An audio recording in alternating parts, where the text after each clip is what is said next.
Coinbase, COIN, yes, it's been on a rip. Boy, has it ever made another 52-week high today, hit 187.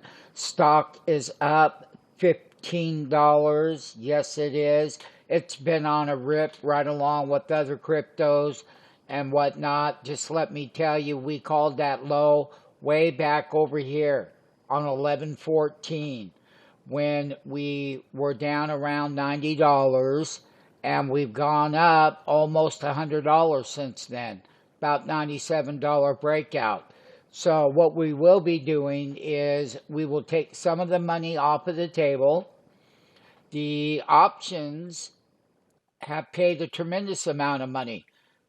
Tommy Trader did it again. Once again, we were trading the 170 calls just before the breakout. They were at 1850. Our entry was 1920. We hit a high of 2623. That was a huge gain once again. Sign up for the free 5-day trial. Let us start 2024 together. We've updated a lot of crypto, and not only that, there's more to go in that crypto market in 2024. Sign up for the 5-day trial.